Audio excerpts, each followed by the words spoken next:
Heidi Ho from Great Basin National Park. It's Friday. We just rolled in. We're here for the weekend, and we're going to go ahead and kick this off like we kick off most of our national parks. We're going to head to the visitor center, see if we can get suggestions from one of the rangers or park officers there, and then figure out what we're going to get into tonight. Full day tomorrow. Let's get at it.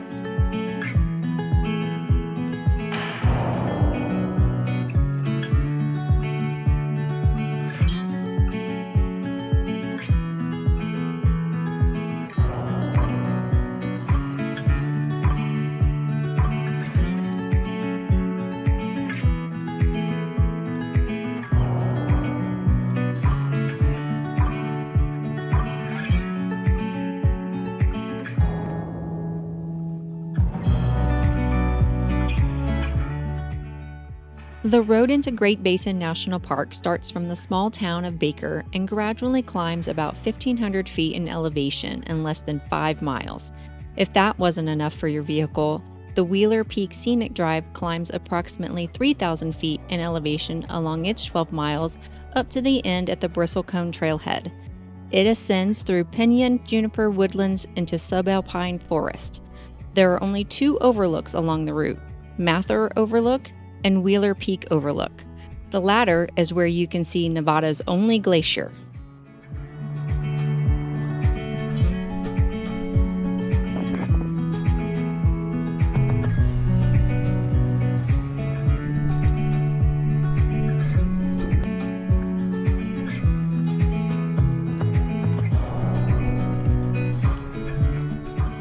Well, what we decided to do was take in the scenic drive. You've already seen a good bit of that footage. And then we've made our way out to the Alpine Loop, Bristlecone, that area to do some sort of hike. We're probably going to do like that Alpine Lakes loop and maybe sneak in some of the Bristlecone up towards the the glacier. The glacier, Alana, thank you.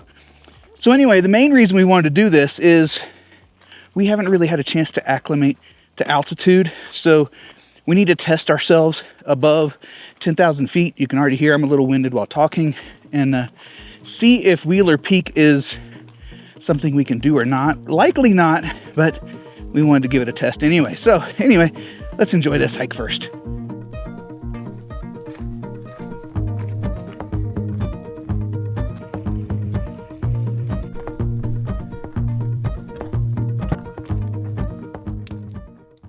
The Alpine Lakes Trail takes you to 2 high-elevation mountain lakes formed by ancient glaciers.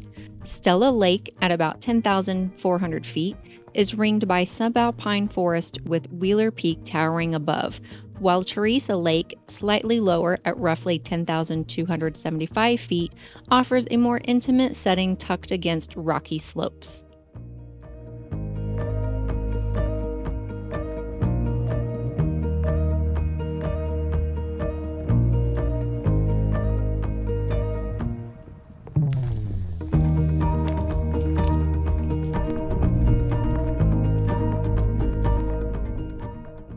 Great Basin National Park spans 77,180 acres in east central Nevada. It has 5 developed campgrounds, which means they have vault toilets, picnic tables, tent space pads, and campfire grills. If you're looking for more, you will need to bring it. These sites can be reserved online either 30 days or 24 hours in advance. If you forget to do that, there are several primitive campsites along Snake Creek Road that are all first-come, first-served sites.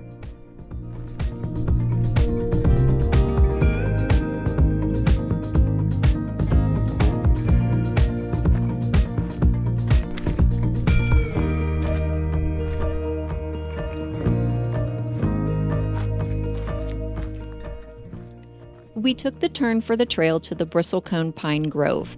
These ancient trees, some reaching nearly 5,000 years old, survive in the harsh environment at tree line, shaped by wind, ice, and time. Their twisted trunks and gnarled limbs tell a story of resilience. There are interpretive signs along this portion of the trail to explain the species adaptations and the unique ecosystem of the grove.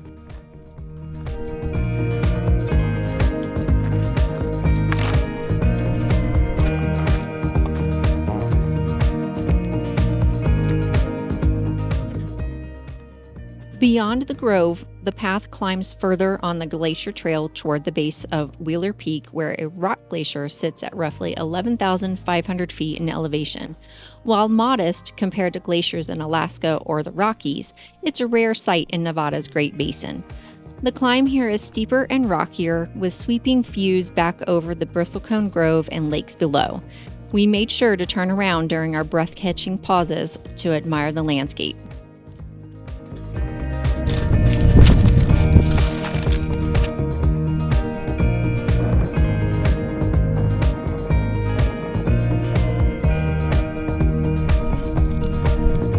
That's it, girl.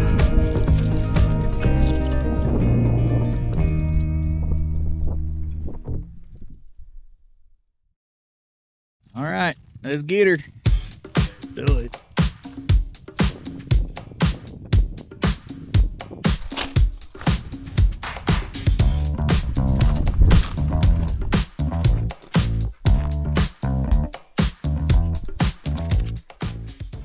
We underestimated the amount of time we needed to make the climb to the glacier. After a short break and snack, we started the descent after sunset. Once we started losing light, we put on our headlamps and continued on our way. Wrapping up a headlamp just added another layer of adventure.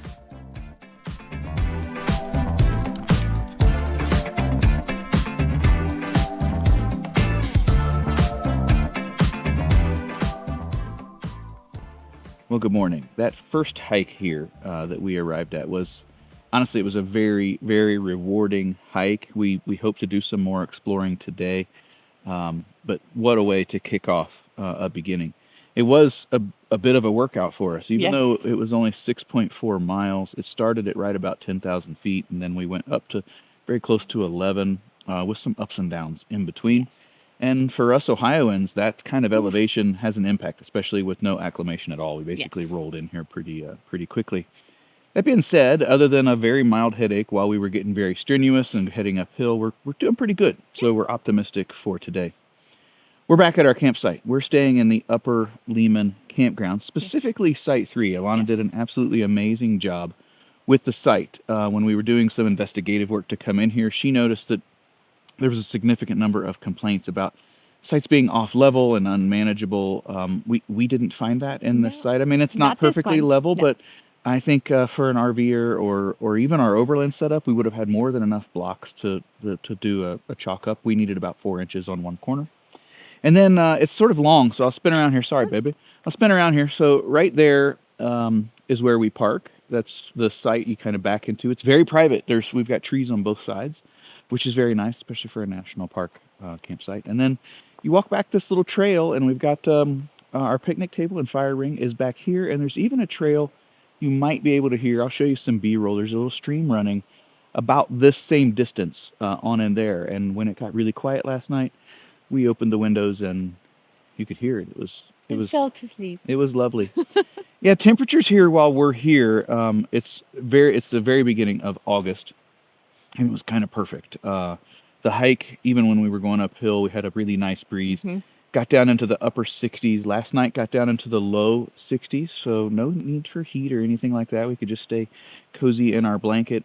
The days do get pretty warm, and because it's very dry, the sun really does get to you, especially at altitude. So we've got to keep an eye on that as we go on through our day. Speaking of day, Alana has booked us a cave tour. Yes. We're one of the first ones of the day, so we got to pitter patter and get at her to go do that.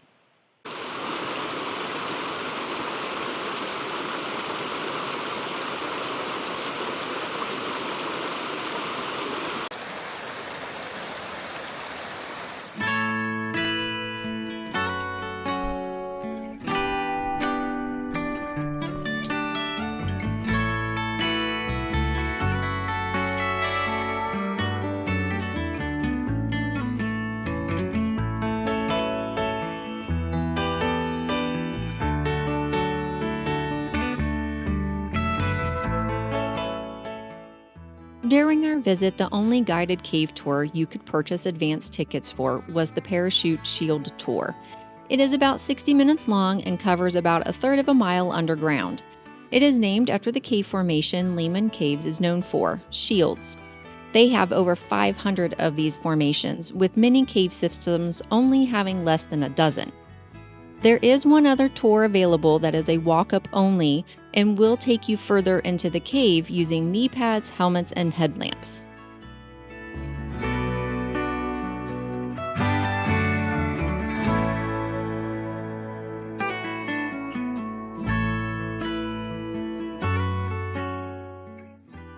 After our tour, we visited the coffee shop that is next door. We bought some bougie soda drinks that were delightfully good and a hat for each of us before heading back to camp to cook our lunch and prep for our afternoon adventures.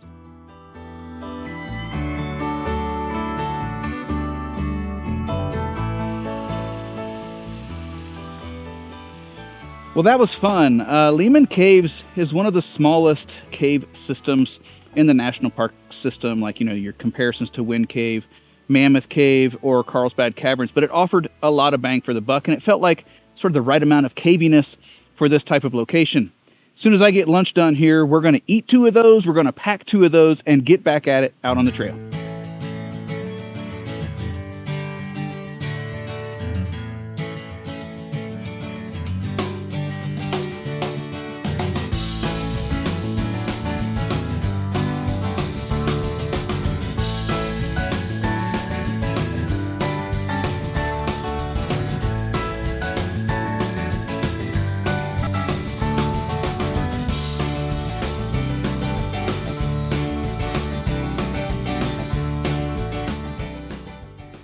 There are a few features of the park that are in distant locations requiring the use of gravel roads, like Lexington Arch in the far south and Strawberry Creek Trail in the far north. Another is the Snake Creek area we chose to drive to for a short hike. It requires you to travel on 12 miles of gravel road to get to the end where the trailhead is. We passed several of the primitive sites along the road and would have definitely used them if we were in our overland rig, Wilma.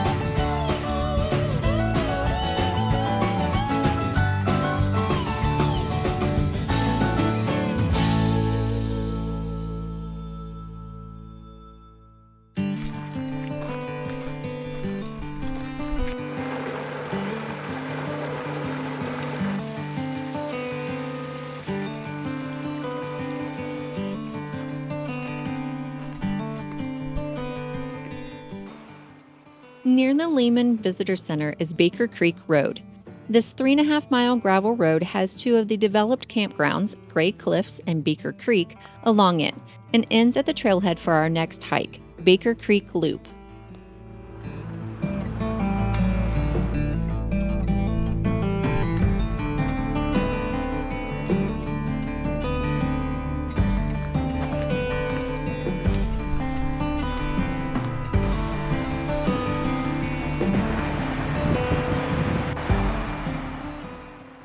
This trail was recommended to us by the park ranger because it winds along creeks through aspen and conifer trees, opening up to grassy meadows. You almost forget that you are in Nevada until you come upon the low-lying sagebrush before heading back into the forest.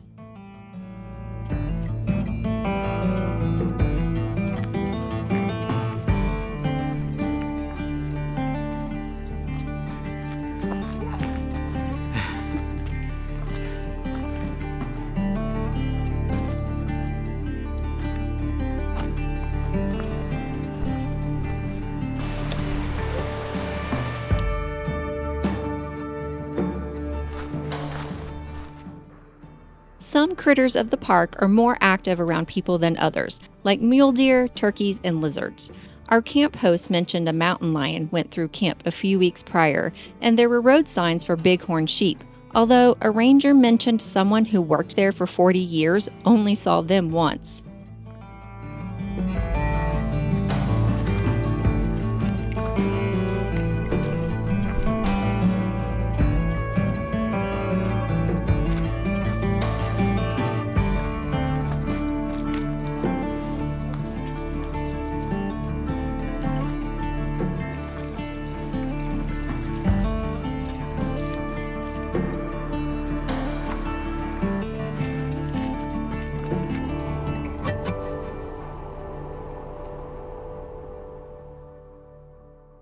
There you go. Today, honestly, was a very full, very great day. We're back here at camp. We got our little chairs out around the campfire. We're not going to have a fire, but it's cooling off. There's a lovely breeze. We can kind of hear the stream, Yes. and we're just chilling. Thoughts on today? I already talked about the cave tour, but Yes. the first hike that we did was out. That was Snake Creek Road. Yes. And then what was the name of the trail? Snake Creek Overlook. Yeah, and it was small. We knew that we had another hike that we wanted to get to, Yes. so we didn't do like one of the bigger hikes that's in the Mhm. area. And on all trails, it wasn't rated very well. Right. And I would say skip it. So that particular trail. Now that being said, the road in was really fun. There was fantastic views. It's gravel and dirt a good Yes. bit, but it was very well maintained almost all the way. It did turn into a single 2-track towards the very end. Yes. And honestly, the parking lot has epic views. So even if you just wanted to do the drive out Yeah. back, I think it's worth it. Yeah. I have a feeling that many of the hiking trails in that area are worthy of time and Yes. hiking. I just think we chose poorly in Yeah. that area. Also has campsites. There is a lot of, if you're an So- overlander, Yes. our former we're still attached to you, overlanders. That would be a Yes. really nice area with a lot of Yes. campsites all along Yes. it that you could camp And at. backpacking campsites along the trails too. There's those too. Good Yes. point. And then we made our way back over to sort of the popular section of the park. We went out, was that Baker Road? Baker Creek. Baker Creek Road, Road. or just Baker? Baker Yeah, Creek okay. Road. Yeah. And then we went and did, what was the hike we did? Baker Creek Loop. Okay, that was hard to remember. Yeah. It's another popular one here, and for good reason. Yes. You've seen the footage of it. We Yeah. thoroughly enjoyed it. Almost all hikes here go up, and again, Yes. with us being Ohioans, they start with Yeah. some fairly significant elevation. Yes. So just keep that in mind when you're hiking. You know, you're going to notice the distance that I would have yeah. likely have popped up down below, along with the elevation gain. Yes. As we spoke about those two hikes, it doesn't seem that significant, but I got to be honest with you, Oof. we're a little tuckered. Yes. Now, because we've had elevation, we've been really good. Mhm. We have not had our traditional toast No. whiskey that we have with every national park, but we're getting ready to leave now. So it's time. We're going to enjoy that. Hopefully you enjoyed the video, and we will see you at our next destination soon. Thanks for following along. Bye. Bye-bye.